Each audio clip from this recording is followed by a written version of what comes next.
Now, in this session, we will have a discussion about the cost of debt. ಯಾವುದೇ ಒಂದು ಆರ್ಗನೈಸೇಷನ್ನ capital structure ಅಲ್ಲಿ debt portion ಬಹಳ important ಆಗುತ್ತೆ. So debt capital ಇದ್ದೇ ಇರುತ್ತೆ. Without debt there will be no capital structure. ಹೇಗೆ ಒಂದು ಆರ್ಗನೈಸೇಷನ್ ಅಲ್ಲಿ ಈಕ್ವಿಟಿ ಕ್ಯಾಪಿಟಲ್ ಇಂಪಾರ್ಟೆಂಟ್ ಆಗುತ್ತೋ ಅಷ್ಟೇ ಮಹತ್ವವನ್ನ, ಅಷ್ಟೇ ಇಂಪಾರ್ಟೆನ್ಸ್ ಅನ್ನ ಡೆಟ್ ಕ್ಯಾಪಿಟಲ್ ಕೂಡ ಬಂದಿದೆ. ಯಾಕೆ ಅಂತಂದ್ರೆ, ನೀವು ಒಂದು ಆರ್ಗನೈಸೇಷನ್ ಅಲ್ಲಿ ನಾವು ನೋಡ್ತಾ ಹೋದ್ರೆ ಇರ್ತಕ್ಕಂಥ ಟೋಟಲ್ ಕ್ಯಾಪಿಟಲ್ ಸ್ಟ್ರಕ್ಚರ್ ಅಲ್ಲಿ ಡೆಟ್ ಕ್ಯಾಪಿಟಲ್ ಇದ್ದೇ ಇರುತ್ತೆ. ಹಾಗೆ ಈ debt capital in the form of bonds ಆಗಿರ್ಬೋದು, ಡಿಬೆಂಚರ್ಸ್ ಆಗಿರ್ಬೋದು, ಅಥವಾ ಯಾವುದೋ ಒಂದು ಲಾಂಗ್ ಟರ್ಮ್ ಅಥವಾ ಮೀಡಿಯಂ ಟರ್ಮ್ ಲೋನ್ಸ್ ಆಗಿರ್ಬೋದು. ಈ ರೀತಿ ಕೆಲವು ಫೈನಾನ್ಷಿಯಲ್ ಇನ್ಸ್ಟಿಟ್ಯೂಟ್ಗಳಿಂದ ಅವರು ಫಂಡ್ಸ್ ಅನ್ನ ಬಾರೋ ಮಾಡಿರ್ಬೋದು. ಯಾಕೆ ಡೆಟ್ ಕ್ಯಾಪಿಟಲ್ ಬಹಳ ಇಂಪಾರ್ಟೆಂಟು, ಹಾಗೆ ಯಾಕೆ ಇದು ಬೆನಿಫಿಟ್ ಅಪ್ಪ ಅಂತ ನಾವು ನೋಡ್ತಾ ಹೋದ್ರೆ, because this debt capital as the tax benefit. ಇಲ್ಲಿ ನಿಮಗೆ ಟ್ಯಾಕ್ಸ್ ಬೆನಿಫಿಟ್ ಸಿಗ್ತಾ ಹೋಗುತ್ತೆ. ಯಾಕೆ ಅಂತಂದ್ರೆ, ನೀವು ಇಂಟ್ರೆಸ್ಟ್ ಅನ್ನ ಪೇಮೆಂಟ್ ಮಾಡ್ತಾ ಇದ್ದೀರಿ ಅಂತಂದ್ರೆ you will get a deduction from tax liability. ಏನು ಪೇಮೆಂಟ್ ಮಾಡಬೇಕಾಗಿರುತ್ತೆ, ಅದರಿಂದ ನೀವು ಎಕ್ಸಂಪ್ಷನ್ಸ್ ಅನ್ನ ತಗೊಳ್ಬಹುದಾಗಿದೆ. ಹಾಗಾಗಿ ಬಹುತೇಕ ಆರ್ಗನೈಸೇಷನ್ಗಳು ಏನ್ ಮಾಡ್ತಾರೆ, ತಮ್ಮ ಕ್ಯಾಪಿಟಲ್ ಸ್ಟ್ರಕ್ಚರ್ ಅಲ್ಲಿ ಡೆಟ್ ಕ್ಯಾಪಿಟಲ್ ಕೂಡ ಇನ್ಕ್ಲೂಡ್ ಮಾಡ್ಕೊಳ್ತಾರೆ. ಇನ್ನು ಕಾಸ್ಟ್ ಆಫ್ ಡೆಟ್ ಹೇಗೆ ಕ್ಯಾಲ್ಕುಲೇಷನ್ ಮಾಡಬಹುದು? ಕಾಸ್ಟ್ ಆಫ್ ಡೆಟ್ ಅಂದ್ರೆ ಏನು? Very simple. ಒಂದು ಆರ್ಗನೈಸೇಷನ್ ತಾವು ಬಾರೋ ಮಾಡಿರ್ತಕ್ಕಂತಹ ಫಂಡ್ಸ್ಗೆ ರಿಟರ್ನ್ ಆಗಿ ಏನು ಪೇಮೆಂಟ್ ಮಾಡ್ತಾ ಇದ್ದಾರೆ, ಅದು ಇಂಟ್ರೆಸ್ಟ್ ಆಗಿರ್ಬೋದು, ಅಥವಾ ಪ್ರಾಸೆಸಿಂಗ್ ಫೀಸ್ ಆಗಿರ್ಬೋದು, ಲೋನ್ ಪ್ರಾಸೆಸಿಂಗ್ ಚಾರ್ಜಸ್ ಆಗಿರ್ಬೋದು, ಮ್ಯಾನೇಜ್ಮೆಂಟ್ ಚಾರ್ಜಸ್ ಆಗಿರ್ಬೋದು. ಈ ರೀತಿ ಒಂದು ಆರ್ಗನೈಸೇಷನ್ ಕಲೆಕ್ಟ್ ಮಾಡಿರ್ತಕ್ಕಂಥ ಕ್ಯಾಪಿಟಲ್, ಡೆಟ್ ಕ್ಯಾಪಿಟಲ್, ಬಾರೋ ಮಾಡಿರ್ತಕ್ಕಂಥ ಫಂಡ್ಸ್, ಬಾರೋಡ್ ಫಂಡ್ಸ್ಗೆ ಇನ್ ರಿಟರ್ನ್ ಏನ್ ಪೇಮೆಂಟ್ ಮಾಡ್ತಾ ಇದ್ದಾರೆ. ಸೊ ಯೂಶುವಲಿ ಇದು ಇಂಟ್ರೆಸ್ಟ್ ರೇಟ್ ಆಗಿರುತ್ತೆ. ಒಂದು ಫಿಕ್ಸ್ಡ್ ರೇಟ್ ಆಫ್ ಇಂಟ್ರೆಸ್ಟ್ ಅಲ್ಲಿ ಏನೋ ಬಾರೋಡ್ ಫಂಡ್ಸ್ ಅಲ್ಲಿ ಇರುತ್ತೆ ಅಲ್ವಾ. ಆ ಇಂಟ್ರೆಸ್ಟ್ ಪೇಯಬಲ್ ಅಮೌಂಟ್ ಅನ್ನೇ ಕೂಡ ನಾವು ಏನ್ ಮಾಡ್ಬೋದು, ಕಾಸ್ಟ್ ಆಫ್ ಡೆಟ್ ಅಂತ ನಾವು ಕರಿಬಹುದು. Here the cost of debt is very simple. The cost of debt is nothing but the rate of interest or the amount of interest to be paid to the lender. ಯಾರು funds ಅನ್ನ ನಮಗೆ ಕೊಟ್ಟಿದ್ದಾರೆ ಅವ್ರಿಗೆ ನಾವು return ಏನು payment ಮಾಡ್ತೀವಿ in the form of interest and extra charges. ಆ charges ಅನ್ನ, ಇಂಟ್ರೆಸ್ಟ್ ಅಮೌಂಟ್ ಅನ್ನ ನಾವು ಕಾಸ್ಟ್ ಆಫ್ ಡೆಟ್ ಅಂತ ಕರಿಬಹುದಾಗಿದೆ. ಹಾಗಾದ್ರೆ ಈ ಕಾಸ್ಟ್ ಆಫ್ ಡೆಟ್ ಅನ್ನ ಹೇಗೆ ಕ್ಯಾಲ್ಕುಲೇಟ್ ಮಾಡೋದು? ನೋಡಿ, ಇಲ್ಲಿ 3 ರೀತಿ ಕ್ಯಾಲ್ಕುಲೇಷನ್ಸ್ ಬರ್ತಾ ಹೋಗುತ್ತೆ. ಮೊದಲನೇದಾಗಿ, ಕೆಲವು ಆರ್ಗನೈಸೇಷನ್ಗಳು ಏನ್ ಮಾಡಿರ್ತವೆ, ತಾವು ಇಶ್ಯೂ ಮಾಡಿದಂತಹ ಡಿಬೆಂಚರ್ಸ್ ಅಂದ್ರೆ ಡೆಟ್ ಕ್ಯಾಪಿಟಲ್ ಪಾರ್ ವ್ಯಾಲ್ಯೂಗೆ ಇಶ್ಯೂ ಮಾಡಿರ್ಬೋದು, ಅಂದ್ರೆ ಫೇಸ್ ವ್ಯಾಲ್ಯೂಗೆ ಇಶ್ಯೂ ಮಾಡಿರ್ತಾರೆ. ಯಾವುದೇ ಡಿಸ್ಕೌಂಟ್ ಇರಲ್ಲ, ಪ್ರೀಮಿಯಂ ಇರಲ್ಲ, ಯಾವುದೇ flotation charges, extra additional charges, reductions ಏನು ಇರೋದಿಲ್ಲ. ಅಂತ ಒಂದು ಸಿಚುವೇಶನ್ ಅಲ್ಲಿ ನಾವು ಕಾಸ್ಟ್ ಆಫ್ ಡೆಟ್ ಹೇಗೆ ಕ್ಯಾಲ್ಕುಲೇಷನ್ ಮಾಡಬಹುದು? Redeemable debt which are issued at par value. ನೋಡಿ, ಇದಕ್ಕೆ ನಿಮಗೊಂದು ಫಾರ್ಮುಲಾ ಇದೆ. ನೋಡಿ, ಫಾರ್ಮುಲಾ ಇದೆ. Cost of debt when the debentures, I mean the debt capital issued at a par value. Par means here the face value. There is no extra money or there is no some reductions ಅಂತ. Okay, ಆ ರೀತಿ ಏನಾದರೂ issue ಮಾಡಿದಾಗ debentures ಅನ್ನ ನೀವು ಈ formula ಬಳಸಬೇಕಾಗುತ್ತೆ. Formula ಬಹಳ ಸಿಂಪಲ್ ಆಗಿದೆ. KD, here the KD represent the cost of debenture ಅಂತ, ಅಥವಾ ಕಾಸ್ಟ್ ಆಫ್ ಡೆಟ್ ಅಂತ ನಾವು ಹೇಳ್ಬೋದು. Cost of debt that is KD is equal to R into 1 minus T. ಇಲ್ಲಿ R ಅಂತಂದ್ರೆ ರೇಟ್ ಆಫ್ ಇಂಟ್ರೆಸ್ಟ್ ನಾವೇನು ಪೇ ಮಾಡಬೇಕಲ್ವಾ, rate of interest, fixed rate of interest ಇರುತ್ತೆ. ಸೊ ಆ ಫಿಕ್ಸ್ಡ್ ರೇಟ್ ಆಫ್ ಇಂಟ್ರೆಸ್ಟ್ ಅನ್ನು ತಗೊಳ್ಬೇಕು. ಹಾಗೆ ಬ್ರಾಕೆಟ್ ಅಲ್ಲಿ ಮತ್ತೊಂದು ಇಕ್ವೇಶನ್ ಇದೆ, 1 ಮೈನಸ್ T. 1 ಅದು ಕಾಮನ್ ಫಿನಾಮಿನಾ, ಅಂದ್ರೆ ವಿಚ್ ರೆಪ್ರೆಸೆಂಟ್ಸ್ ದ ಪ್ರಿನ್ಸಿಪಲ್, ಅಂದ್ರೆ ರೇಟ್ ಆಫ್ ಇಂಟ್ರೆಸ್ಟ್. ಅದರಲ್ಲಿ ನೀವೇನ್ ಮಾಡಬೇಕು, ಮತ್ತೆ ಟ್ಯಾಕ್ಸ್ ಬೆನಿಫಿಟ್ ಕೂಡ ನಿಮಗೆ ಸಿಗ್ತಾ ಹೋಗುತ್ತೆ. ಸೊ ಟ್ಯಾಕ್ಸ್ ಅನ್ನ ನೀವು ಎಲಿಮಿನೇಟ್ ಮಾಡಬೇಕು. ಆ tax T represents the tax rate. Okay, so ಈ ಫಾರ್ಮುಲಾ ನೆನ್ಪಿಟ್ಕೊಳ್ಳಿ. ಇನ್ನೊಂದು ರೀತಿ ಕೂಡ, ಸೆಕೆಂಡ್ ವೇ ಡಿಬೆಂಚರ್ಸ್ ಅನ್ನ ಇಶ್ಯೂ ಮಾಡಬಹುದು. ಯಾವುದಪ್ಪ? When the debentures are issued at a premium or discount but redeemable at par ವ್ಯಾಲ್ಯೂಗೆ ರಿಡೀಮ್ ಮಾಡ್ತಾರೆ, ಫೇಸ್ ವ್ಯಾಲ್ಯೂಗೆ ರಿಡೀಮ್ ಮಾಡ್ತಾರೆ. ರಿಡೀಮ್ ಅಂತಂದ್ರೆ ಏನು ಅಂತ ಅಂದ್ರೆ ರೀಪೇಮೆಂಟ್ ಅಂತ, repaid. Redeemable means repaid. Face ವ್ಯಾಲ್ಯೂಗೆ ರಿಡೀಮ್ ಮಾಡ್ತಾರೆ, ಆದ್ರೆ ಆ ಡಿಬೆಂಚರ್ಸ್ ಅನ್ನ ಇಶ್ಯೂ ಮಾಡುವಾಗ ಪ್ರೀಮಿಯಂಗೆ ಇಶ್ಯೂ ಮಾಡಿರ್ಬೋದು, ಅಥವಾ ಡಿಸ್ಕೌಂಟ್ ರೇಟ್ಗೆ ಇಶ್ಯೂ ಮಾಡಿರ್ಬೋದು, ಅಥವಾ ಯಾವುದೇ ಫ್ಲೋಟೇಷನ್ ಕಾಸ್ಟ್ ಅದರಲ್ಲಿ ಇರಬಹುದು. ಯಾವಾಗ ಡಿಬೆಂಚರ್ಸ್ ಅನ್ನ, ಡೆಟ್ ಕ್ಯಾಪಿಟಲ್ ಅನ್ನ ನೀವು ಇಶ್ಯೂ ಮಾಡತಕ್ಕಂಥ ಸಂದರ್ಭದಲ್ಲಿ ಪ್ರೀಮಿಯಂಗಾಗ್ಲಿ ಡಿಸ್ಕೌಂಟ್ಗಾಗ್ಲಿ ಅಥವಾ ಯಾವುದೇ ಫ್ಲೋಟೇಷನ್ ಕಾಸ್ಟ್ ಇಂದಾಗಿ ಇಶ್ಯೂ ಮಾಡಿರ್ತಾರ. ಆದ್ರೆ ಅಂತಹ ಡಿಬೆಂಚರ್ಸ್ ಅನ್ನ ನೀವು ರೀಪೇಮೆಂಟ್ ಮಾಡುವಾಗ, ರಿಡೀಮ್ ಮಾಡುವಾಗ ಫೇಸ್ ವ್ಯಾಲ್ಯೂಗೆನೇ ಮಾಡ್ತೀರ. ಅಂತಹ ಸಿಚುವೇಶನ್ ಅಲ್ಲಿ ಈ ಫಾರ್ಮುಲಾ, ಸೆಕೆಂಡ್ ಫಾರ್ಮುಲಾ ನೀವು ಬಳಸಬೇಕಾಗುತ್ತೆ. ಫಾರ್ಮುಲಾ ಈ ತರ ಇದೆ ನೋಡಿ. Cost of debt is equal to I ಅಂತಂದ್ರೆ ಆನ್ಯುವಲ್ ಇಂಟ್ರೆಸ್ಟ್ ಪೇಮೆಂಟ್ ಅಂತ. ಅಂದ್ರೆ ಆಕ್ಚುಲಿ ಏನ್ ಇಂಟ್ರೆಸ್ಟ್ ಅಮೌಂಟ್ ಅನ್ನ ಪೇಮೆಂಟ್ ಮಾಡ್ತೀರಿ, ಇಲ್ಲಿ ರೇಟ್ ಆಫ್ ಇಂಟ್ರೆಸ್ಟ್ ಅಲ್ಲ, interest payment amount.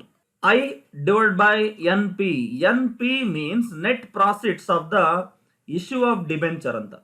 Net profits ಅಂದ್ರೆ ಏನು ನೋಡಿ, ಇಲ್ಲಿ ಪ್ರೀಮಿಯಂಗೆ ಇಶ್ಯೂ ಮಾಡಿದ್ರೆ ಆ ಪ್ರೀಮಿಯಂ ಅಮೌಂಟ್ ಅನ್ನ, ಎಕ್ಸ್ಟ್ರಾ ಅಮೌಂಟ್ ಅನ್ನ ನೆಟ್ ಪ್ರಾಫಿಟ್ಸ್ಗೆ ಆಡ್ ಮಾಡಬೇಕು. ಒಂದ್ ವೇಳೆ ಆ ಡಿಬೆಂಚರ್ಸ್ ಅನ್ನ ಡಿಸ್ಕೌಂಟ್ ರೇಟ್ ಅಲ್ಲಿ ಇಶ್ಯೂ ಮಾಡಿದ್ರೆ, ಡಿಸ್ಕೌಂಟ್ ಟರ್ಮ್ಸ್ ಅಲ್ಲಿ ಇಶ್ಯೂ ಮಾಡಿದ್ರೆ ಆ ಪರ್ಸೆಂಟೇಜ್ ಆಫ್ ಡಿಸ್ಕೌಂಟ್ ಅಮೌಂಟ್ ಅನ್ನ ಲೆಸ್ ಮಾಡಬೇಕು. ಒಂದ್ ವೇಳೆ ಯಾವ್ದಾದ್ರು ಫ್ಲೋಟೇಷನ್ ಕಾಸ್ಟ್ ಇತ್ತು ಡಿಬೆಂಚರ್ಸ್ ಅನ್ನ ಇಶ್ಯೂ ಮಾಡೋ ಸಂದರ್ಭದಲ್ಲಿ, ಫ್ಲೋಟೇಷನ್ ಕಾಸ್ಟ್ ಅನ್ನ ಮೈನಸ್ ಮಾಡಬೇಕು. So thereby you will get what? The net profits, I mean NP. ನೋಡಿ ಇನ್ನೊಮ್ಮೆ ರಿಪೀಟ್ ಮಾಡ್ತಾ ಇದ್ದೀನಿ. ನೆಟ್ ಪ್ರಾಫಿಟ್ಸ್ ಅಂದ್ರೆ ಡಿಬೆಂಚರ್ ಟೋಟಲ್ ವ್ಯಾಲ್ಯೂ ಇಂದ ಫ್ಲೋಟೇಷನ್ ಕಾಸ್ಟು ಅಥವಾ ಡಿಸ್ಕೌಂಟ್ ಅನ್ನ ಲೆಸ್ ಮಾಡಿದಾಗ, ಇಲ್ಲ ಟೋಟಲ್ ವ್ಯಾಲ್ಯೂ ಡಿಬೆಂಚರ್ ವ್ಯಾಲ್ಯೂ ಅಲ್ಲಿ ಪ್ರೀಮಿಯಂ ಅಮೌಂಟ್ ಅನ್ನ ಅದಕ್ಕೆ ಆಡ್ ಮಾಡಿದಾಗ ಬರ್ತಕ್ಕಂಥ ಅಮೌಂಟ್ ಅನ್ನ ನಾವೇನಂತ ಕರಿತೀವಿ? ನೆಟ್ ಪ್ರಾಫಿಟ್ಸ್ ಅಂತ ಕರಿತೀವಿ.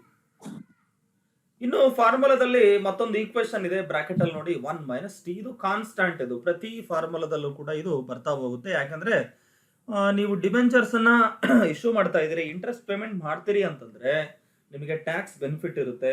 ಸೊ ದಟ್ 1 - t ಅದು ಕಾನ್ಸ್ಟಂಟ್ ಆಗಿ ಇರುತ್ತೆ ಫಾರ್ಮುಲಾದಲ್ಲಿ.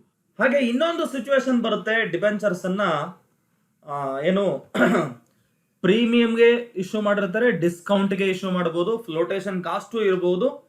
ಆದರೆ ಅಂತಹ ಡಿಬೆಂಚರ್ಸ್ ಅನ್ನ ರಿಡೀಮ್ ಮಾಡುವಾಗ ಪ್ರೀಮಿಯಂಗೋ ಅಥವಾ ಡಿಸ್ಕೌಂಟ್ ಅಂದ್ರೆ ಪರ್ಟಿಕ್ಯುಲರ್ ಒಂದು 5 ವರ್ಷನೋ ಅಥವಾ 10 ವರ್ಷನೋ 15 ವರ್ಷನೋ ಸೋ ಮೆನಿ ಇಯರ್ಸ್ ಏನೋ ಒಂದು ಫಿಕ್ಸ್ಡ್ ಪೀರಿಯಡ್ಗೆ ಏನ್ ಮಾಡ್ತಾರೆ? ರಿಡೀಮ್ ಮಾಡ್ಬಿಡ್ತಾರೆ. ಆ ರಿಡೀಮ್ ಮಾಡುವಂತಹ ಸಂದರ್ಭದಲ್ಲಿ ಪಾರ್ ವ್ಯಾಲ್ಯೂಗೆ ಮಾಡಲ್ಲ, ಅಂದ್ರೆ ಫೇಸ್ ವ್ಯಾಲ್ಯೂಗೆ ಮಾಡಲ್ಲ, ಪ್ರೀಮಿಯಂಗೆ ಮಾಡಬಹುದು ಅಥವಾ ಡಿಸ್ಕೌಂಟ್ ರೇಟಿಗೆ ಮಾಡಬಹುದು. ಸೊ ಅಂತ ಸಿಚುವೇಶನ್ ಅಲ್ಲಿ ಫಾರ್ಮುಲಾ ಸ್ವಲ್ಪ ಚೇಂಜ್ ಆಗ್ತಾ ಹೋಗುತ್ತೆ. ಆ ಫಾರ್ಮುಲಾ ಈ ತರ ಇದೆ ನೋಡಿ. ನಿಮಗೆ ಇಲ್ಲಿ ರೆಡ್ ಲೆಟರ್ಸ್ ಅಲ್ಲಿ ಬರೆದಿರುವಂತದ್ದು ಸ್ವಲ್ಪ ಕನ್ಫ್ಯೂಷನ್ ಆದ್ರೂ ಕೂಡ ಅದನ್ನ ಸಪರೇಟ್ ಇನ್ನೊಂದು ಇಮೇಜ್ ಅಲ್ಲಿ ಕೆಳಗಡೆ ಫಾರ್ಮುಲಾ ಮೆನ್ಷನ್ ಮಾಡಿದ್ದೀನಿ, ನೀವು ಗಮನಿಸಬಹುದು. ಇಲ್ಲಿ ಸ್ಕ್ರೀನ್ ಅಲ್ಲಿ ಕಾಣ್ತಾ ಇದೆ. ಎರಡು ಫಾರ್ಮುಲಾ ಒಂದೇನೆ. Cost of debenture is equal to I ಅಂದ್ರೆ ಆನ್ಯುವಲ್ ಇಂಟ್ರೆಸ್ಟ್ ಪೇಮೆಂಟ್ ಅಂತ, ಇಂಟು 1 - t. 1 - t ಅಂತಂದ್ರೆ tax rate, plus 1 divide by n ಅಂತಂದ್ರೆ ನಂಬರ್ ಆಫ್ ಇಯರ್ಸ್ ಅಂತ. ಅಂದ್ರೆ ಎಷ್ಟು ವರ್ಷ ಆದ್ಮೇಲೆ ನೀವು ರಿಡೀಮ್ ಮಾಡ್ತಾ ಇದ್ದೀರಾ? 5 ವರ್ಷ ಆದ್ಮೇಲೆ ಮಾಡ್ತಾ ಇದ್ದೀರಾ, 10 ವರ್ಷ ಆದ್ಮೇಲೆ ಮಾಡ್ತಾ ಇದ್ದೀರಾ, 15 ವರ್ಷ ಆದ್ಮೇಲೆ ಮಾಡ್ತಾ ಇದ್ದೀರಾ, ಅಥವಾ 8 ವರ್ಷ ಆದ್ಮೇಲೆ ಮಾಡ್ತಾ ಇದ್ದೀರಾ? ರಿಡೀಮ್ ಅಂದ್ರೆ redeemable years, time period mention ಮಾಡ್ಬೇಕು. ಏನಂತಂದ್ರೆ time period, into r - p. r ಅಂತಂದ್ರೆ ರಿಡೀಮಬಲ್ ವ್ಯಾಲ್ಯೂ ಅಂತ. ಅಂದ್ರೆ ಈ 10 ಇಯರ್ಸ್ ಆದ್ಮೇಲೆ ನೀವು ರಿಡೀಮ್ ಮಾಡ್ತಾ ಇದ್ದೀರಾ, ಆ 10 ಇಯರ್ಸ್ ಆದ್ಮೇಲೆ ಸಿಗ್ತಕ್ಕಂಥ ಮೆಚುರಿಟಿ ವ್ಯಾಲ್ಯೂ ಎಷ್ಟು? At the time of maturity ಆ ರಿಡೀಮಬಲ್ ವ್ಯಾಲ್ಯೂ ಎಷ್ಟು ಸಿಗ್ತಾ ಇದೆ ಅದನ್ನ ನಾವು ಆರ್ ಅಥವಾ RV ಅಂತಾನು ಕೂಡ ಕರಿಬಹುದು. ಮೈನಸ್ ಪಿ ಅಂದ್ರೆ ಬೇರೆಲ್ಲ, NP ಅಂದ್ರೆ ಬೇರೆಲ್ಲ, ಎರಡು ಒಂದೇ. ನೆಟ್ ಪ್ರಾಫಿಟ್ಸ್ ಅಂತ. P represents net profits from the issue of debentures. Divided by 1/2 into R plus P. ನೋಡಿ ವೆರಿ ಸಿಂಪಲ್ ಫಾರ್ಮುಲಾ. ಸ್ವಲ್ಪ ನೋಡ್ಲಿಕ್ಕೆ ಕನ್ಫ್ಯೂಸಿಂಗ್ ಆಗಿ ಕಾಣಬಹುದು, ಆದರೆ ಬಹಳ ಈಸಿ ಆಗಿದೆ. ಏನಪ್ಪ ಈಸಿಯಾಗಿ ನೋಡಿ, ನೀವು ಫಸ್ಟ್ ಫಾರ್ಮುಲಾದಲ್ಲಿ ಏನು ನೋಡಿದ್ರಿ, cost of debt is equal to R into 1 minus T ಅಂತ ನೋಡಿದ್ರಲ್ವಾ. ಇಲ್ಲೇನಾಗುತ್ತೆ, ಆರ್ ಬದಲಾಗಿ ಐ ಬಂದಿದೆ. ಐ ಇಂಟು 1 ಮೈನಸ್ ಟಿ ಇದು ಸೇಮ್ ಕಾಮನ್ ಆಗಿರುತ್ತೆ.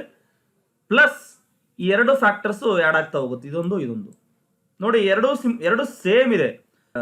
ನ್ಯೂಮರೇಟರ್ ಅಲ್ಲಿ ಏನ್ ಮಾಡಬೇಕು, ಆರ್ ಮೈನಸ್ ಪಿ ಬರ್ಕೋತೀರಾ, ಡಿನಾಮಿನೇಟರ್ ಅಲ್ಲಿ ಆರ್ ಪ್ಲಸ್ ಪಿ ಬರ್ಕೊಳ್ಳಿ, ಅಷ್ಟೇನೆ, ವೆರಿ ಸಿಂಪಲ್. ನ್ಯೂಮರೇಟರ್ ಅಲ್ಲಿ ಆರ್ ಮೈನಸ್ ಪಿ, ಹಾಗೆ ಡಿನಾಮಿನೇಟರ್ ಅಲ್ಲಿ ಆರ್ ಪ್ಲಸ್ ಪಿ. ಇನ್ನು ನ್ಯೂಮರೇಟರ್ ಪೋರ್ಷನ್ ಅಲ್ಲಿ 1/n ಬರೀತೀರಾ, ಡಿನಾಮಿನೇಟರ್ ಪೋರ್ಷನ್ ಅಲ್ಲಿ 1/2 ಬರೀತೀರಾ. ಇದು ಡಿಫಿಕಲ್ಟ್ ಆಗಿಲ್ಲ, ಬಹಳ ಈಸಿ ಇದೆ. ಬಟ್ ಏನಪ್ಪಾ ಅಂದ್ರೆ ನಿಮಗೆ ಅನ್ಸುತ್ತೆ ನೋಡ್ತಿದ್ದಂಗೆ ಸ್ವಲ್ಪ ಕನ್ಫ್ಯೂಷನ್ ಆಗ್ಬೋದು, ಬಹಳ ಈಸಿ ಇದೆ ಫಾರ್ಮುಲಾ, ನೆನ್ಪಿಟ್ಕೊಳ್ಬಹುದು. So I into 1 minus T ಇದು ಕಾಮನ್ ಸೇಮ್ ಇರುತ್ತೆ, ಎಲ್ಲ ಫಾರ್ಮುಲಾದಲ್ಲೂ ಕೂಡ ಬರ್ತಾ ಹೋಗುತ್ತೆ ಆ ಫಾರ್ಮುಲಾ. ಪ್ಲಸ್ ನ್ಯೂಮರೇಟರ್ ಪೋರ್ಷನ್ ಅಲ್ಲಿ 1/n, ಹಾಗೆ ಡೆನಾಮಿನೇಟರ್ ಪೋರ್ಷನ್ ಅಲ್ಲಿ 1/2 into R minus P, numerator portion ಅಲ್ಲಿ, ಡೆನಾಮಿನೇಟರ್ ಪೋರ್ಷನ್ ಅಲ್ಲಿ ಆರ್ ಪ್ಲಸ್ ಪಿ. ನೆನ್ಪಿರುತ್ತಲ್ಲ ಫಾರ್ಮುಲಾ. ಅದರಲ್ಲಿ ಮೊದಲೇ ಒಂದು ಫಸ್ಟ್ 3 ಕೇಸಸ್ ಅಂದ್ರೆ ರಿಡೀಮಬಲ್ ಅಟ್ ಪಾರ್ ಡಿಬೆಂಚರ್ಸ್ ನ ರಿಡೀಮ್ ಮಾಡ್ತಾ ಇದ್ದಾರೆ, ಪಾರ್ ವ್ಯಾಲ್ಯೂಗೆ, ಫೇಸ್ ವ್ಯಾಲ್ಯೂಗೆ ರಿಡೀಮ್ ಮಾಡ್ತಾ ಇದ್ದಾರೆ. ಅಂತ ಸಂದರ್ಭದಲ್ಲಿ ಹೇಗೆ ನಾವು ಕ್ಯಾಲ್ಕುಲೇಷನ್ ಮಾಡೋದು, ಒಂದು ಪ್ರಾಬ್ಲಮ್ ಇದೆ ನೋಡಿ. A company issues ₹1 lakh 15% debentures of ₹100 each. ನೋಡಿ, ಒಂದು ಕಂಪನಿ 1 ಲಕ್ಷ ಡಿಬೆಂಚರ್ಸ್ ಅನ್ನ ಇಶ್ಯೂ ಮಾಡ್ತಾ ಇದೆ. ಆ 1 ಲಕ್ಷ ಡಿಬೆಂಚರ್ಸ್ಗೆ ಅವರು 15% ರೇಟ್ ಆಫ್ ಇಂಟ್ರೆಸ್ಟ್ ಅನ್ನ ಪೇಮೆಂಟ್ ಮಾಡಬೇಕಾಗಿದೆ. ಹಾಗೆ ಒಂದೊಂದು ಫೇಸ್ ವ್ಯಾಲ್ಯೂ ಎಷ್ಟಪ್ಪ ಅಂದ್ರೆ ₹100. The company is in 40% tax bracket. ನೋಡಿ, 40% ಟ್ಯಾಕ್ಸ್ ಬೆನಿಫಿಟ್ ಅವ್ರಿಗಿದೆ, ಟ್ಯಾಕ್ಸ್ ಕಟ್ಟಬೇಕಾಗಿದೆ. You are required to compute the cost of debt after tax if the debentures are issued. The debentures are issued at par, first case idu. The debentures are issued at 10% discount, second case, second formula. Again, the debentures are issued at 10% premium, idu kuda second formula ne ಬಳಸಬೇಕು. ನೋಡಿ, ಇಲ್ಲಿ redeemable at par only, redeemable at par. Premium discount ಗೆ redeem ಮಾಡ್ತಾ ಇಲ್ಲ, issue ಮಾಡ್ತಾ ಇರೋದು discount ಮತ್ತೆ premium, confuse ಮಾಡ್ಕೋಬಾರ್ದು. ಮೊದಲೇ ಸಿಚುವೇಶನ್ ಮಾತ್ರ ಅಂದ್ರೆ ನಂಬರ್ 1 ಇಶ್ಯೂಡ್ ಅಟ್ ಪಾರ್ ಇದೆಯಲ್ಲ, ಅದು ಫಸ್ಟ್ ಫಾರ್ಮುಲಾ ಬಳಸಿದ್ರೆ ನಿಮಗೆ ಆನ್ಸರ್ ಸಿಕ್ಕುತ್ತೆ. ಇನ್ನು next 2 cases, number 2 issued at discount and issued at premium, ಎರಡು ಫಾರ್ಮುಲಾದಲ್ಲೂ ಕೂಡ, ಈ ಸಿಚುವೇಶನ್ ಕೂಡ ನೀವೇನ್ ಮಾಡಬೇಕು, ಸೆಕೆಂಡ್ ಫಾರ್ಮುಲಾ ಬಳಸಿದ್ರೆ ನಿಮಗೆ ಆನ್ಸರ್ ಸಿಗ್ತಾ ಹೋಗುತ್ತೆ.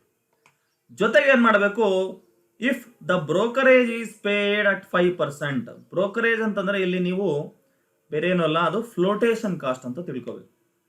ಫ್ಲೋಟೇಷನ್ ಕಾಸ್ಟ್ 5% ಇದ್ರೆ ಅಂದ್ರೆ ಇಲ್ಲಿ 1 lakh rupees ಏನು ಟೋಟಲ್ ವ್ಯಾಲ್ಯೂ ಇದೆಯಲ್ಲ, ಆ 1 lakh rupees ಅಲ್ಲಿ 5% ಎಷ್ಟಾಗುತ್ತಪ್ಪ ಅಂದ್ರೆ 5,000 rupees.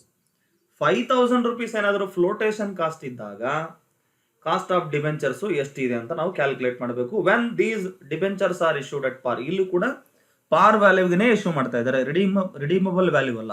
Okay, redeemable at premium or discount ಅಲ್ಲ, ಪಾರ್ ವ್ಯಾಲ್ಯೂಗೆ. ನೋಡಿ, ಕ್ಯಾಲ್ಕುಲೇಟ್ ಮಾಡ್ತಾ ಹೋಗೋಣ. ಫಾರ್ಮುಲಾಸ್ ಒಂದ್ಸರಿ ನೋಡ್ಬಿಡಿ. ಅಂದ್ರೆ ಫಸ್ಟ್ ಫಾರ್ಮುಲಾ ಏನು ಅಂದ್ರೆ first situation when debentures are issued at par and redeemable at par only. Formula ಇನ್ನೊಂದ್ಸರಿ ನೋಡ್ಕೊಂಬಿಡಿ. ಏನು, cost of debt is equal to R into 1 minus T. ಈ ಫಾರ್ಮುಲಾ ಅಪ್ಲೈ ಮಾಡಿ ಮೊದಲನೇ ಸಿಚುವೇಶನ್ ನಾವು ಕ್ಯಾಲ್ಕುಲೇಟ್ ಮಾಡಬೇಕು. ಫಸ್ಟ್ ಗಿವನ್ ಡಾಟಾ ಏನೇನಿದೆ ಅದನ್ನ ನೀವು ಬರ್ಕೊಳ್ತಾ ಹೋಗಿ. ಗಿವನ್ ಡಾಟಾ, ಕಂಪನಿ ಇಶ್ಯೂ ಮಾಡ್ತಿರತಕ್ಕಂಥ ಟೋಟಲ್ ಡಿಬೆಂಚರ್ ಅಮೌಂಟ್ ಎಷ್ಟು, ಡಿಬೆಂಚರ್ ವ್ಯಾಲ್ಯೂ 1 lakh rupees ಅಲ್ವಾ. ನೋಡಿ, ಈ 1 lakh rupees ಡಿಬೆಂಚರ್ಸ್ ಅನ್ನ ಇಶ್ಯೂ ಮಾಡ್ತಾ ಇರೋದು ರೇಟ್ ಆಫ್ ಇಂಟ್ರೆಸ್ಟ್ ಎಷ್ಟಕ್ಕೆ ಅಂತಂದ್ರೆ 15% ರೇಟ್ ಆಫ್ ಇಂಟ್ರೆಸ್ಟ್ಗೆ. ಹಾಗೇನೆ ಆ ಕಂಪನಿ ಅವ್ರು ಏನ್ ಮಾಡಬೇಕು, ಟ್ಯಾಕ್ಸ್ ಅನ್ನ ಪೇಮೆಂಟ್ ಮಾಡಬೇಕಾಗಿದೆ. ಟ್ಯಾಕ್ಸ್ ರೇಟ್ 40% ಹೇಳಿದ್ದಾರೆ ಅವರು. ನೋಡಿ, ಮೊದಲನೇ situation when the debentures are redeemed at par and issued at par. Formula ಏನಪ್ಪಾ ಅಂತ ನಾವು ನೋಡ್ತಾ ಹೋದ್ರೆ cost of debt is equal to R means rate of interest into 1 minus T. ಇಷ್ಟೇ, ಬಹಳ ಸಿಂಪಲ್ ಆಗಿದೆ ಫಾರ್ಮುಲಾ. ನೋಡಿ, ಈ ಫಾರ್ಮುಲಾದಲ್ಲಿರ್ತಕ್ಕಂಥ ವೇರಿಯಬಲ್ಸ್ಗೆ ತಕ್ಕಂತೆ ನಮಗೆ ಮಾಹಿತಿ ಇದೆಯಾ ಅಲ್ಲಿ ನೋಡ್ತಾ ಹೋಗ್ಬೇಕು. ಆರ್ ಅಂತಂದ್ರೆ ರೇಟ್ ಆಫ್ ಇಂಟ್ರೆಸ್ಟ್ ಅಲ್ವಾ, ಆರ್ ವ್ಯಾಲ್ಯೂ ಕೊಟ್ಟಿದಾರಲ್ವಾ, ಆರ್ ವ್ಯಾಲ್ಯೂ ಎಷ್ಟು 15% ಇದೆ. ಇನ್ನು T represents tax rate. So T value ಕೂಡ ಇದೆ. ಇನ್ನು ಒನ್ ಕಾನ್ಸ್ಟೆಂಟ್ ಆಗಿರುತ್ತೆ, ಒನ್ ಅದರ ಬಗ್ಗೆ ನೀವು ತಲೆ ಕೆಡಿಸ್ಕೋಬೇಡಿ, ಜಸ್ಟ್ ಅದು ಫಾರ್ಮುಲಾದಲ್ಲಿ ಕಾನ್ಸ್ಟೆಂಟ್ ಆಗಿರುತ್ತೆ. ಕ್ಯಾಲ್ಕುಲೇಟ್ ಮಾಡ್ತಾ ಹೋಗಿ. Cost of debt is equal to R ಅಂದರೆ ರೇಟ್ ಆಫ್ ಇಂಟ್ರೆಸ್ಟ್ ಅಂತ, 15% ಅಂದರೆ 0.15 into 1 minus T. Tax rate ಎಷ್ಟು? 40%. 40% ಅಂದರೆ 0.40. Cost of debt is equal to 0.15 into 1 minus 0.40. ನೀವು ಡಿಡಕ್ಟ್ ಮಾಡ್ತಾ ಹೋದರೆ, ಸಬ್ಸ್ಟ್ರಾಕ್ಟ್ ಮಾಡಿದ್ರೆ, you will get 0.60. Therefore, cost of debt will be 0.15 into 6 ಏನಾಗುತ್ತೆ? 0.09 or 9% ಆಗುತ್ತೆ. ಸೊ ಫಸ್ಟ್ ಕೇಸಲ್ಲಿ when the debentures are issued at par, the cost of debentures will be 9%. Okay, 9% ಇರುತ್ತೆ. So ಈ ಕೇಸಲ್ಲಿ when the debentures are issued at par and redeemed at par, then the cost of debentures will be how much? 9%. Yes, next case ನೋಡ್ತಾ ಹೋಗೋಣ. When the debentures are issued at 10% discount, 10% discount ರೇಟ್ಗೆ issue ಮಾಡಿದ್ರೆ ಅವಾಗ ಹೇಗೆ calculate ಮಾಡೋದು ಅಂತ ನೋಡ್ತಾ ಹೋಗಿ. Formula ಏನಾಗುತ್ತೆ ಅವಾಗ ಚೇಂಜ್ ಆಗುತ್ತೆ. ಸೆಕೆಂಡ್ ಫಾರ್ಮುಲಾ ನೀವು ಬಳಸಬೇಕಾಗುತ್ತೆ. Cost of debt when debentures are issued at premium and at discount, and even if there are any flotation cost ಇದ್ದಾಗಲೂ ಕೂಡ ಇದೇ ಫಾರ್ಮುಲಾ ಬಳಸಬೇಕು. ಪ್ರೀಮಿಯಂಗೆ ಇಶ್ಯೂ ಮಾಡಿದಾಗಲೂ ಕೂಡ ಇದೇ ಫಾರ್ಮುಲಾ ಬಳಸಬೇಕು. ಡಿಸ್ಕೌಂಟ್ಗೆ ಇಶ್ಯೂ ಮಾಡಿದಾಗಲೂ ಕೂಡ ಇದೇ ಫಾರ್ಮುಲಾವನ್ನೇ ಬಳಸಬೇಕು. ನೋಡ್ತಾ ಹೋಗೋಣ ಕ್ಯಾಲ್ಕುಲೇಷನ್ ಹೇಗೆ ಮಾಡೋದು. ಫಾರ್ಮುಲಾ ಇನ್ನೊಮ್ಮೆ ಇಲ್ಲಿ ನಾನು ಬರೀತಾ ಇದ್ದೀನಿ. Cost of debt is equal to I. Cost of debt is equal to I divided by net proceeds into 1 minus tax rate. So ಈ ಫಾರ್ಮುಲಾ ಯೂಸ್ ಮಾಡಿ ನಾವು ಕ್ಯಾಲ್ಕುಲೇಟ್ ಮಾಡಬೇಕಾಗಿದೆ. ಫಾರ್ಮುಲಾ ಪ್ರಕಾರ ಏನೇನು ವೇರಿಯಬಲ್ಸ್ ಏನು ನೋಡ್ತಾ ಹೋಗಿ. ಐ ಅಂತಂದರೆ ಇಂಟ್ರೆಸ್ಟ್ ಪೇಮೆಂಟ್ ಅಂದರೆ ಅಮೌಂಟಲ್ಲಿ ನೀವು ಕ್ಯಾಲ್ಕುಲೇಟ್ ಮಾಡ್ಕೋಬೇಕು. ಇಲ್ಲಿ ಇಂಟ್ರೆಸ್ಟ್ ಪೇಮೆಂಟ್ ಅದು. ಹಾಗೇನೆ ಎನ್ ಪಿ ಅಂತಂದ್ರೆ ನೆಟ್ ಪ್ರಾಫಿಟ್ಸ್ ಅಂತ, net profits. And then T represents tax rate. ನೋಡಿ ಈ ಫಾರ್ಮುಲಾದಲ್ಲಿ ಇರತಕ್ಕಂಥ ವ್ಯಾಲ್ಯೂಸ್ ಏನೇನಿದೆ ಹಾಗೆ ಗಿವನ್ ಡಾಟಾ ಒಂದ್ಸರಿ ನೋಡ್ತಾ ಹೋದ್ರೆ, ಟ್ಯಾಕ್ಸ್ ರೇಟ್ ಅವ್ರು ಕೊಟ್ಟಿದ್ದಾರೆ 0.40 ಅಂದ್ರೆ 40%. ಇನ್ನು ಇಂಟ್ರೆಸ್ಟ್ ಪೇಮೆಂಟ್ ಎಷ್ಟು, ಅದನ್ನ ಹೇಗೆ ಕ್ಯಾಲ್ಕುಲೇಷನ್ ಮಾಡೋದು ಅಂತಂದ್ರೆ very simple. Total debenture value ಎಷ್ಟಪ್ಪ? ಟೋಟಲ್ ಡಿಬೆಂಚರ್ ವ್ಯಾಲ್ಯೂ ಎಷ್ಟು ಅಂತ ನಾವು ನೋಡ್ತಾ ಹೋದ್ರೆ 1 lakh ಇದೆ ಅಲ್ವಾ. ರೇಟ್ ಆಫ್ ಇಂಟ್ರೆಸ್ಟ್ ಎಷ್ಟು ಹೇಳಿದ್ದಾರೆ? 15% ಹೇಳಿದ್ದಾರೆ. ಸೊ ಕ್ಯಾಲ್ಕುಲೇಟ್ ಮಾಡಿ. 15% ಎಷ್ಟಾಗುತ್ತೆ? 15,000 rupees ಇಂಟ್ರೆಸ್ಟ್ ಪೇಮೆಂಟ್ ಆಗುತ್ತೆ. ಇನ್ನು ನೆಟ್ ಪ್ರಾಫಿಟ್ಸ್ ಹೇಗೆ ಕ್ಯಾಲ್ಕುಲೇಟ್ ಮಾಡೋದು? ನೆಟ್ ಪ್ರಾಫಿಟ್ಸ್ ಹೇಗೆ ಕ್ಯಾಲ್ಕುಲೇಟ್ ಮಾಡ್ತೀರಾ? Very simple. ನೋಡಿ, ನಾವು ಈಗ ಸೆಕೆಂಡ್ ಕೇಸಲ್ಲಿ ಕ್ಯಾಲ್ಕುಲೇಷನ್ ಮಾಡ್ತಾ ಇದೀವಿ ಅಲ್ವಾ. ಸೆಕೆಂಡ್ ಸಿಚುವೇಶನ್ ಯಾವುದು? When the debentures are issued at 10% discount. Discount ಅಂದರೆ ವ್ಯಾಲ್ಯೂ ರೆಡ್ಯೂಸ್ ಮಾಡ್ಬೇಕು ನಾವು ಅಲ್ವಾ. ಸೊ ನೋಡ್ತಾ ಹೋಗಿ ಏನಾಗುತ್ತೆ ಡಿಸ್ಕೌಂಟ್. ಆಕ್ಚುಲಿ ಡಿಬೆಂಚರ್ ವ್ಯಾಲ್ಯೂ ಎಷ್ಟಿದೆ? ರೈಟ್ ನಾವು 1 lakh rupees ಇದೆ. ನೋಡಿ, ಕಂಪನಿಯವರು ಏನಾದರೂ ಇದನ್ನ 10% ಡಿಸ್ಕೌಂಟ್ ರೇಟ್ಗೆ ಇಶ್ಯೂ ಮಾಡಿದ್ರೆ, 10% ಡಿಸ್ಕೌಂಟ್ಗೆ ಇಶ್ಯೂ ಮಾಡಿದ್ರೆ ನಿಮ್ಮ ಡಿಬೆಂಚರ್ ಟೋಟಲ್ ವ್ಯಾಲ್ಯೂ ಏನಾಗುತ್ತೆ? ರಿಡ್ಯೂಸ್ ಆಗುತ್ತೆ. ಎಷ್ಟು ರಿಡ್ಯೂಸ್ ಆಗುತ್ತಪ್ಪ ಅಂತಂದ್ರೆ 10% on 1 lakh, how much? That is 10,000. So ನೀವೇನು ಮಾಡಬೇಕು, ಈ 1 lakh rupees ಅಲ್ಲಿ 10,000 ಅನ್ನ ಮೈನಸ್ ಮಾಡ್ತಾ ಹೋಗಿ. 10,000 ಮೈನಸ್ ಮಾಡ್ತಾ ಹೋಗಿ. ಸೊ ನಿಮಗೆ ಆನ್ಸರ್ ಸಿಕ್ಕುತ್ತೆ ಎಷ್ಟು? 90,000 rupees. ಸೊ ನೆಟ್ ಪ್ರಾಫಿಟ್ಸ್ ಈ ಪ್ರಾಬ್ಲಮ್ ಅಲ್ಲಿ ಎಷ್ಟಪ್ಪ ಅಂತಂದ್ರೆ 90,000 rupees. ಇನ್ನು ಟ್ಯಾಕ್ಸ್ ರೇಟ್ ಗೊತ್ತಾಗಿದೆ. ಸೊ ಇಷ್ಟು ವ್ಯಾಲ್ಯೂಸ್ ಇಂದ ನೀವೇನ್ ಮಾಡಿ ಕ್ಯಾಲ್ಕುಲೇಷನ್ ಮಾಡಿ. Very simple. Cost of debt is equal to interest payment. ನಾವಾಗಲೇ ಕ್ಯಾಲ್ಕುಲೇಷನ್ ಮಾಡಿದೀವಿ. ಎಷ್ಟಿದೆ? 15,000 ಅಲ್ವಾ, ಡಿವೈಡ್ ಬೈ ನೆಟ್ ಪ್ರಾಫಿಟ್ಸ್ ಕೂಡ ನಾವು ಕ್ಯಾಲ್ಕುಲೇಷನ್ ಮಾಡಿದ್ದೀವಿ. ಎಷ್ಟಿದೆ ಅದು 90,000 ಇದೆ, into 1 minus tax rate. Tax rate ಎಷ್ಟಪ್ಪ 0.40. Yes, so then continue. Cost of debt is equal to 15,000 divide by 90,000. Cancellation ಮಾಡಿ, 3 zeros ಇಲ್ಲಿ ಕ್ಯಾನ್ಸಲ್ ಮಾಡಿ, ಇಲ್ಲಿ 3 zeros ಕ್ಯಾನ್ಸಲ್ ಮಾಡಿ. 15 by 90 ಎಷ್ಟಾಗುತ್ತೆ? ಇದನ್ನ ನೀವು ಕ್ಯಾಲ್ಕುಲೇಷನ್ ಮಾಡಿದಾಗ you will get 0.1667 into 1 minus 0.40 ಎಷ್ಟಾಗುತ್ತೆ? 1 minus 0.40 you will get 0.60. Again multiply with the number 0.1667 into 0.60 ಎಷ್ಟಾಗುತ್ತಪ್ಪ? Approximately 17 ಅನ್ಕೊಳ್ಳಿ. 16 96 ಅಂದ್ರೆ ಅರೌಂಡ್ 10% ಆಗುತ್ತೆ ಅಲ್ವಾ? 0.10 ಬರುತ್ತೆ. ಸೊ ಆರ್ 10% ಅಂದ್ರೆ ಅಪ್ರಾಕ್ಸಿಮೇಟ್ಲಿ 0.967 ಸಮಥಿಂಗ್ ಬರ್ತಾ ಹೋಗುತ್ತೆ. ಅಂದ್ರೆ ರೌಂಡ್ ಅಪ್ ಮಾಡಿ 10%. Okay, so when the shares or debentures are issued at discount 10%, the cost of debt will be how much? 10%. 10%. ಇನ್ನೊಂದು ಲಾಸ್ಟ್ ಕೇಸ್ ಇದೆ. 10% ಪ್ರೀಮಿಯಂಗೆ ನೀವು ಡಿಬೆಂಚರ್ಸ್ ಅನ್ನ ಇಶ್ಯೂ ಮಾಡಿದ್ರೆ, 10% ಪ್ರೀಮಿಯಂಗೆ ನೀವು ಡಿಬೆಂಚರ್ಸ್ ಅನ್ನ ಇಶ್ಯೂ ಮಾಡಿದ್ರೆ ಹೇಗೆ ಕ್ಯಾಲ್ಕುಲೇಟ್ ಮಾಡ್ತೀರಾ? ಅವಾಗ ನೋಡಿ ಫಾರ್ಮುಲಾ ಸೇಮ್ ಇರುತ್ತೆ. ಅವಾಗಲೂ ಕೂಡ ನೀವು ಯಾವ ಫಾರ್ಮುಲಾ ಬಳಸಬೇಕು? Cost of debt when debentures are issued at premium. ಅವಾಗಲೂ ಕೂಡ ನೀವು ಇದೇ ಫಾರ್ಮುಲಾನೇ ಬಳಸಬೇಕು. ನೋಡಿ ಕ್ಯಾಲ್ಕುಲೇಟ್ ಮಾಡ್ತಾ ಹೋಗೋಣ ಏನಾಗುತ್ತೆ.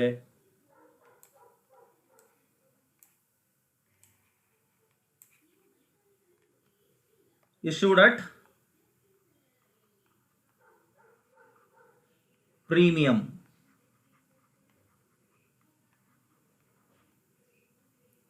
ಅಲ್ವಾ? Premium of 10%. 10% ಪ್ರೀಮಿಯಂಗೆ ಇಶ್ಯೂ ಮಾಡಿದರೆ, ಪ್ರೀಮಿಯಂ ಅಂದ್ರೆ ಏನಾಗುತ್ತೆ? ಡಿಬೆಂಚರ್ ವ್ಯಾಲ್ಯೂ ಇನ್ಕ್ರೀಸ್ ಆಗುತ್ತೆ. ಸೊ ಫಾರ್ಮುಲಾ ಒಂದ್ಸರಿ ನೀವು ಬರ್ಕೊಂಬಿಡಿ. Cost of debt is equal to interest payment divide by net profits into 1 minus tax rate. So given data interest payment ನೋಡಿ, ಫಸ್ಟ್ ಏನ್ ಮಾಡ್ತಿದ್ದೀರಾ? ಇಂಟ್ರೆಸ್ಟ್ ಪೇಮೆಂಟ್ ಆಗಲೇ ಫಸ್ಟ್ ಕೇಸಲ್ಲೇ ಕ್ಯಾಲ್ಕುಲೇಷನ್ ಮಾಡಿದ್ದೀರಿ ಅಲ್ವಾ? ಎಷ್ಟಪ್ಪ ಇಂಟ್ರೆಸ್ಟ್ ಪೇಮೆಂಟ್ ಅಲ್ಲಿ ಅಂತಂದ್ರೆ 15,000. ಅದಾಗಲೇ ಕ್ಯಾಲ್ಕುಲೇಷನ್ ಮಾಡಿದ್ವಿ, ಸೇಮ್ ಇರುತ್ತೆ ರೈಟ್? Interest payment 15,000.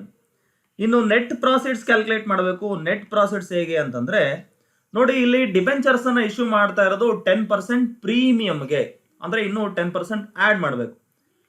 ಇಶ್ಯೂ ಮಾಡ್ತಾ ಇರತಕ್ಕಂಥ debenture value 1 lakh plus 10% premium.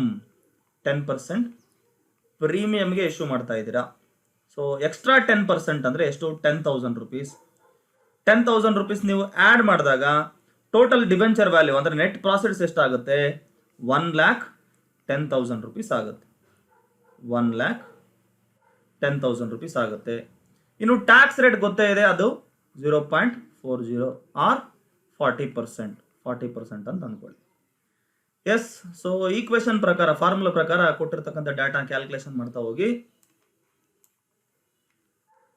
Cost of debt is equal to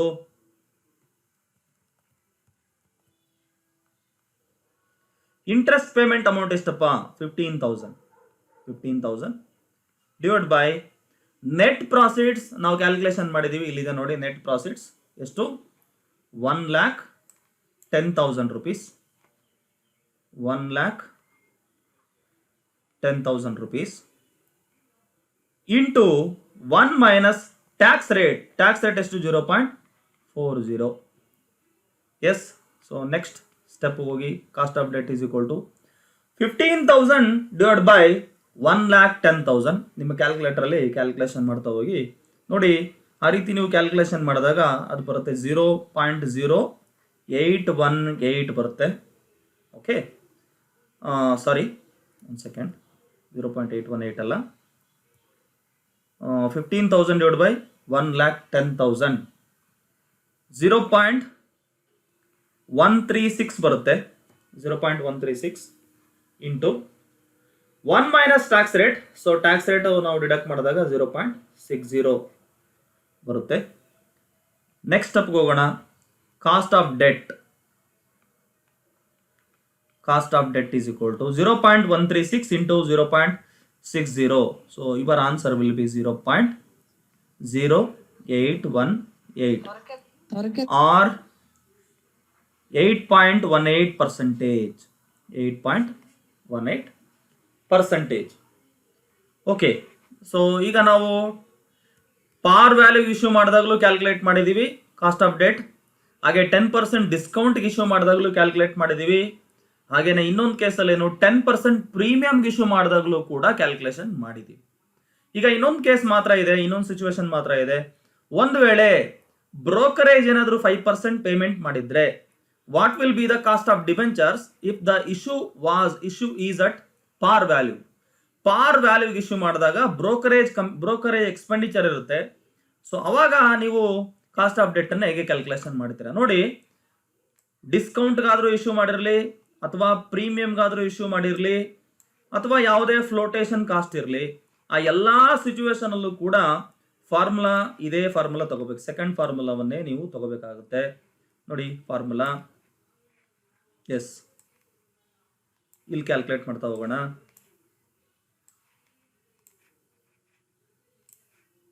formula ಮತ್ತೆ ರಿಪೀಟ್ ಮಾಡ್ತಾ ಇದ್ದೀನಿ. ಇದು case number point B, solution point B. Formula ಬರ್ಕೊಳ್ಳಿ. Cost of debt is equal to interest payment divide by net profits into 1 minus tax rate ಅಲ್ವಾ. So given data ನಾವು ನೋಡ್ತಾ ಹೋದ್ರೆ flotation cost ಹೇಳ್ತಾ ಇದ್ದಾರೆ ಅವರು. ಫ್ಲೋಟೇಷನ್ ಕಾಸ್ಟ್ ಎಷ್ಟು? 5%. 5% ಅಮೌಂಟನ್ನು ಕ್ಯಾಲ್ಕುಲೇಟ್ ಮಾಡಬೇಕು ನೋಡಿ. 1 lakh ರೂಪೀಸಲ್ಲಿ 5% ಎಷ್ಟಾಗುತ್ತೆ? 1 lakh ಅಲ್ಲಿ 5%.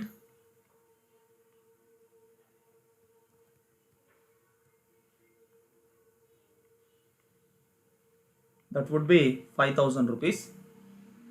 ಹಾಗೆ ಶೇರ್ಸ್ ಅನ್ನ ಇಶ್ಯೂ ಮಾಡ್ತಾ ಇರೋದು ಪಾರ್ ವ್ಯಾಲ್ಯೂಗೆ ಅಲ್ವಾ, ಇಶ್ಯೂಡ್ ಅಟ್ ಪಾರ್ ವ್ಯಾಲ್ಯೂ.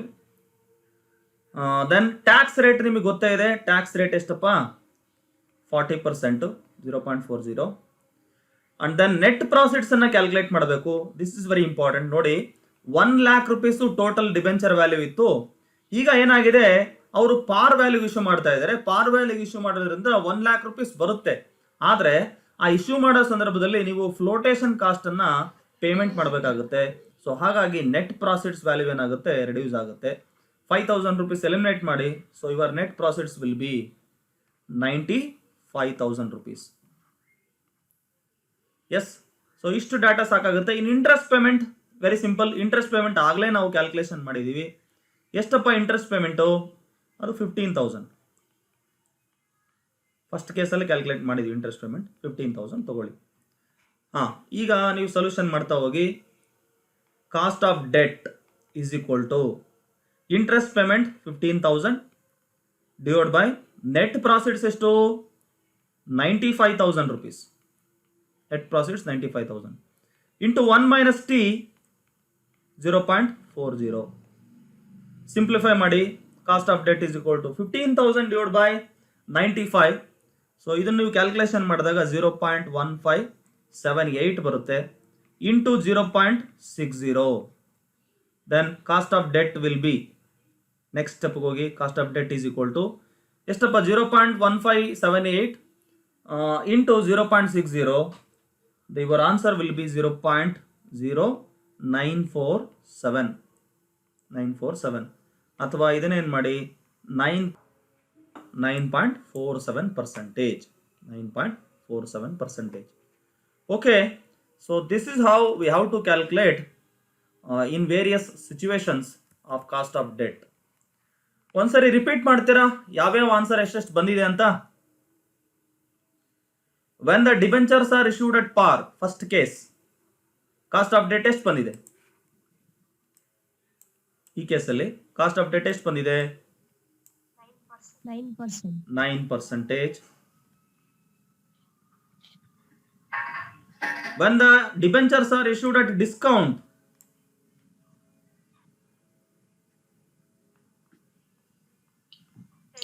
10%. ಎಷ್ಟಮ್ಮ?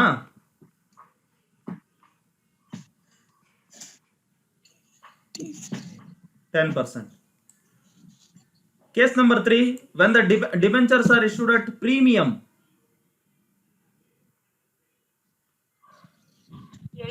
8.17%. 8.18%. ಅಲ್ವಾ? ಇದು ಕೇಸ್ ನಂಬರ್ 3. ಹಾಗೆ ಫ್ಲೋಟೇಷನ್ ಕಾಸ್ಟ್ ಇದ್ದಾಗ ಡಿಬೆಂಚರ್ ಎಷ್ಟು? Cost of debt